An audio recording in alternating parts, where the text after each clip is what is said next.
माता पिता से नजरें मिलाओ या न मिलाओ, वो विषय आपका है, वो आपका घर है।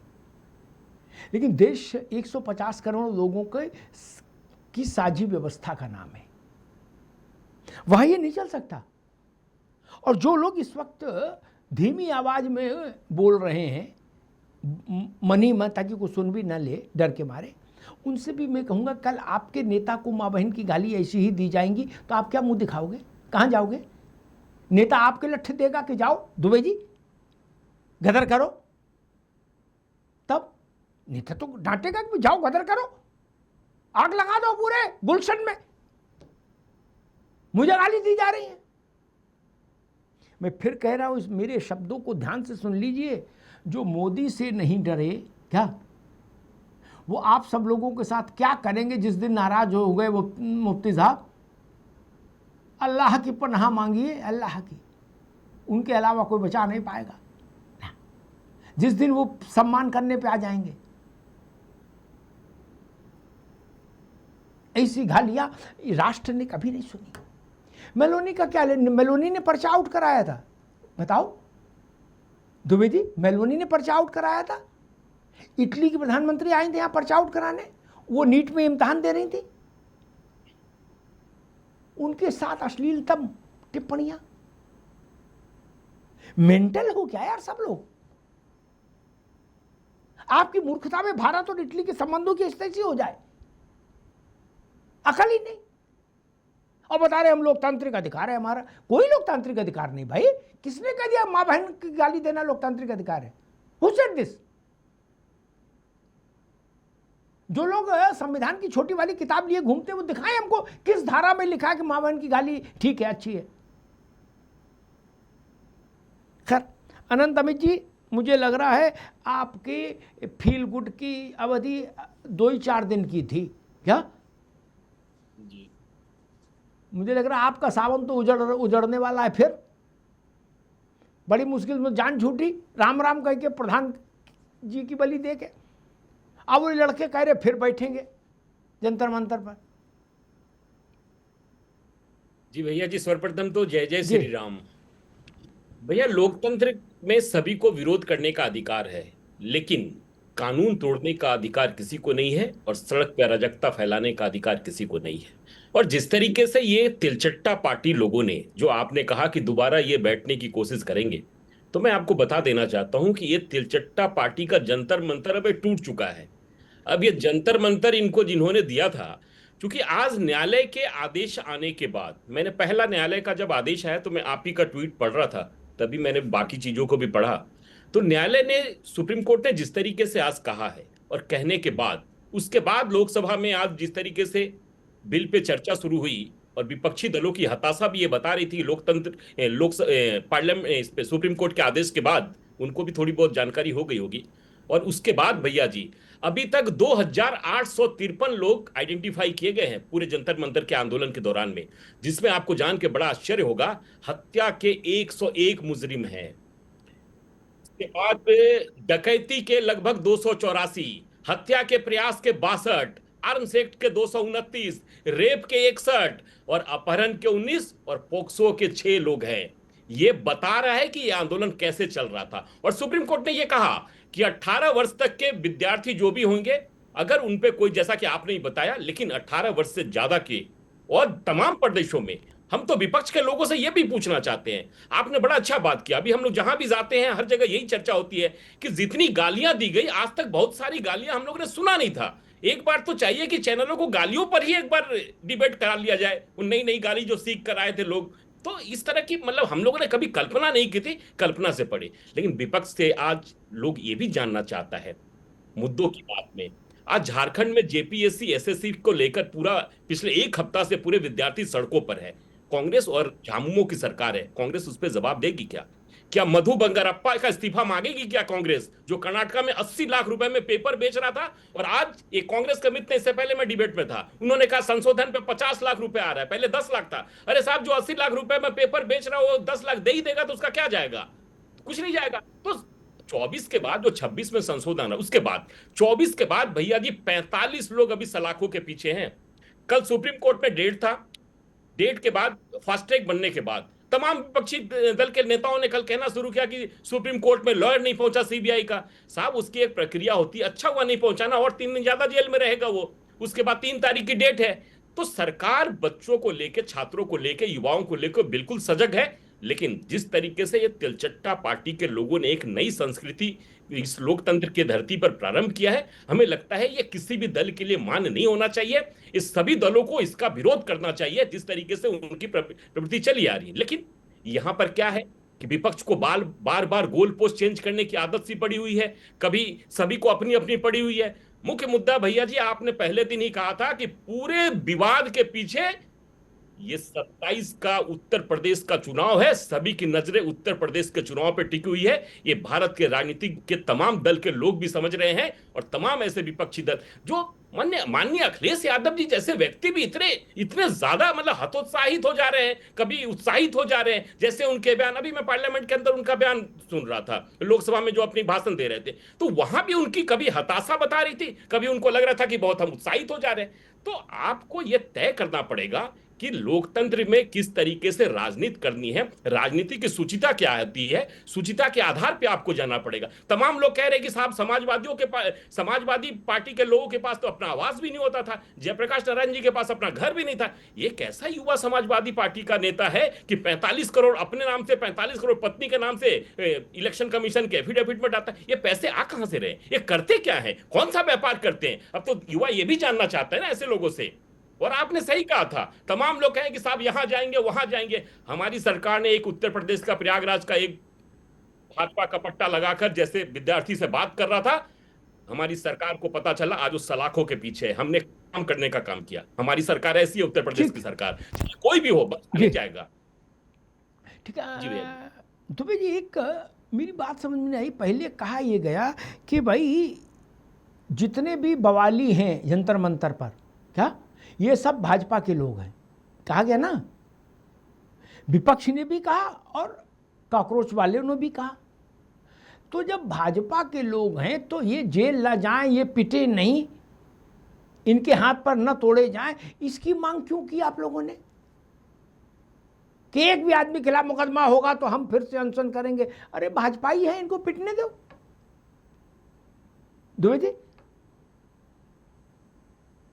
ने ये तो कहा ही नहीं। हमारी पार्टी का साफ कहना है कि हम उन इनोसेंट बच्चों को जो इस आंदोलन को समर्थन देने आए थे बाहर से, उन पर जो लाठियां चली, उन पर जो पुलिस वालों ने अत्याचार किए, जिसको सुप्रीम कोर्ट ने भी संज्ञान लिया है, हम उसके नहीं दुबे जी, अच्छा ये जो 200 रेप वाले आए थे, इनके ऊपर लाठी चली तो उसका क्या होगा? मतलब इनको भी समझ ही ले अभी फरियाद। तो उनके ऊपर चले ना लाठी, उस पर तो मैं बोलता रहा हूँ, मैंने तो पहले ही इस बात को क्लियर कर दिया।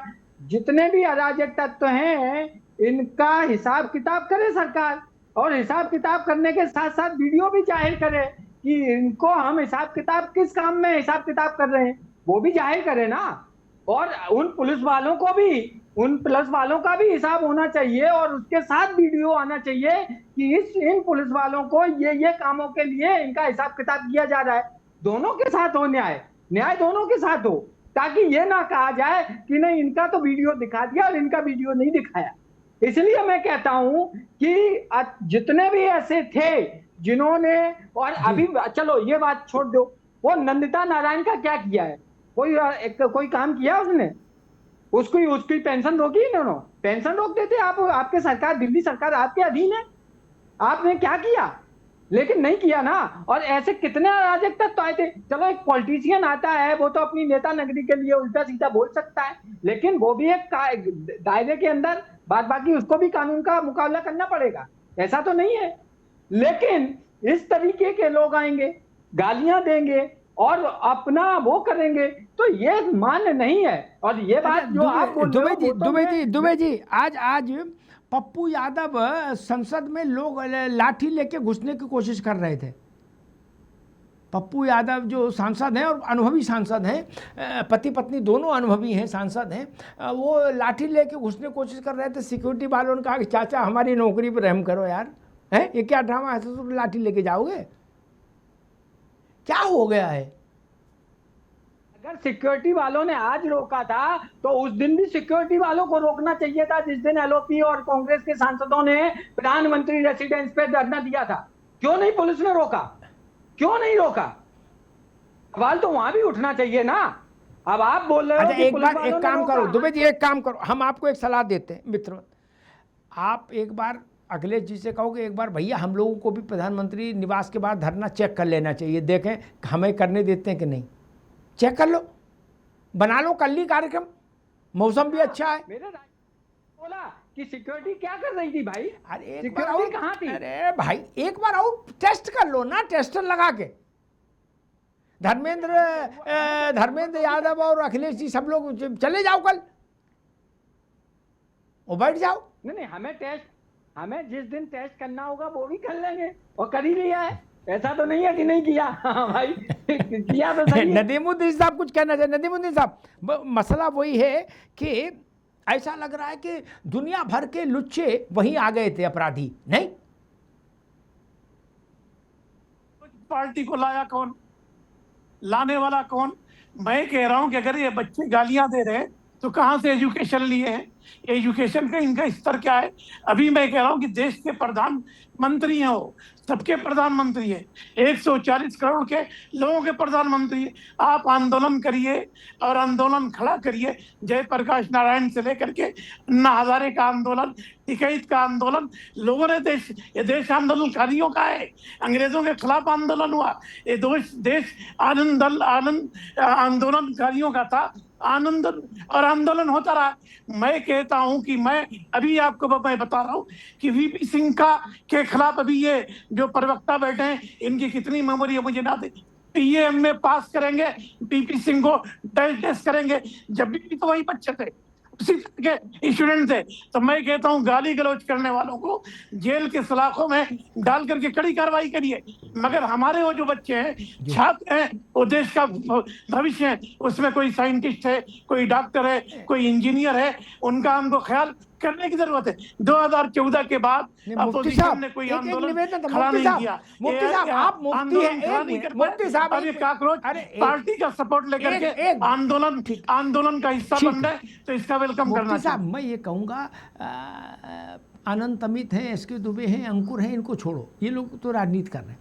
आप तो मुफ्ती हो, आपको कम से कम इस बात पर बोलना चाहिए कि आपने कहा ये कहाँ से पढ़ के आए, ये गलत बात है। कौन से स्कूल पढ़ के आए ये पूछो, ये किस घर में आए, हाँ, कहाँ जन्मे, अम्मा बाप की कोई जिम्मेदारी है कि नहीं है भाई? स्कूल तो 8 घंटा ज्यादा देश में कोई नहीं लगता, 8 घंटा भी नहीं लगता पूरा, 16 घंटे तो अम्मा बाप पास रहते बच्चे, वहां गालियों की ट्रेनिंग हो रही है। हम अपनी परवरिश को आईना दिखाते हैं जब बोलते हैं, हम अपने माता पिता के उस पर लांछन लगाते हैं। लोगों ने मुझसे कहा कि जैन जी है, आप नहीं जानते। मैंने कहा अम्मा जाओ यार, ये कहां बकलोली फैला रहे हो, जैन जी है। किस घर में 4 पीढ़ी नहीं है बताना तो भाई जी, गलत बोलूं तो। एक जैन जी का बच्चा है? एक उसका बड़ा भाई है, वो पीढ़ी तो वही है लेकिन 5-7 साल का अंतर है? फिर उसके पिछली पीढ़ी माता पिता, फिर माता पिता के माता पिता, दादा दादी और नाना नानी, हर घर में है कि नहीं है ना? कोई आकाश से टपकी है जैन जी?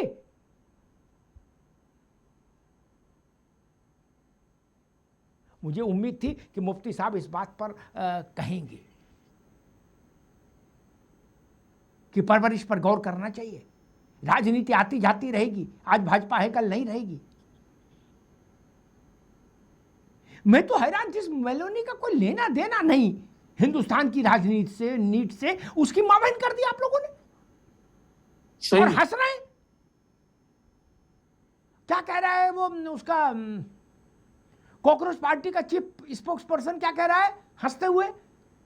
ये मजाक है यार, समझा करो। प्राइम मिनिस्टर कोई भगवान है, उससे मजाक नहीं हो सकती क्या? गजब हो गई। आप अपने बाबा से, दादा नाना से ऐसा मजाक करते हैं? और एक बात कहूँगा, बात कड़वी लगेगी लेकिन बोलूँगा ज़रूर। जब नाली बनवानी हो, बिजली लगवानी हो और काम करना हो, नौकरी मांगनी हो, तो ये कहो कि मैं किसी की पार्टी का हूँ, इससे क्या मतलब? प्रधानमंत्री तो पूरे देश का होता, मुख्यमंत्री पूरे प्रदेश का होता। दुबे जी बोलते हैं ना, सब लोग बोलते हैं ना। अगर प्रधानमंत्री सारे देश का प्रधानमंत्री होता है, नेता होता, तो गाली क्यों?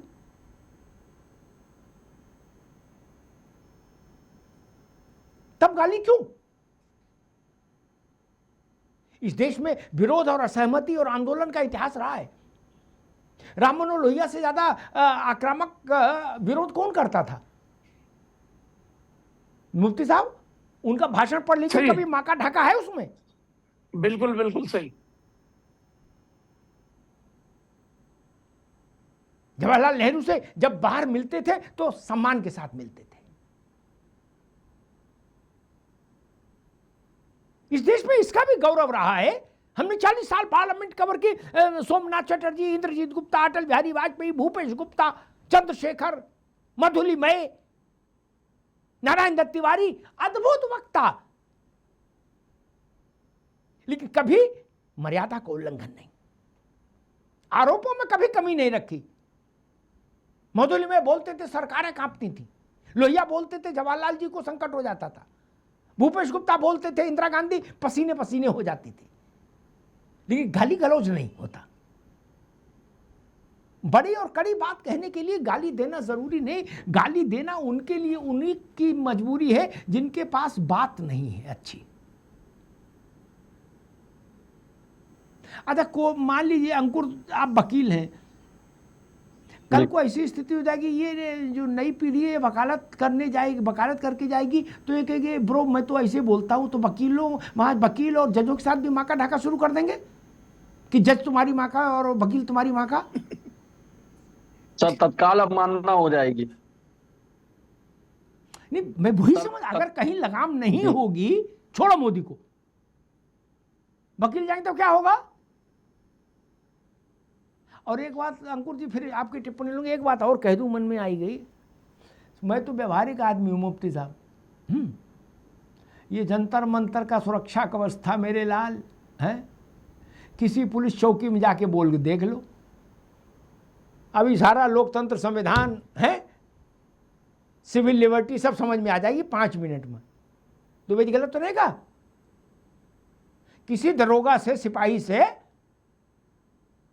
बोल के देख लीजिए, फिर जो हो आपकी किस्मत।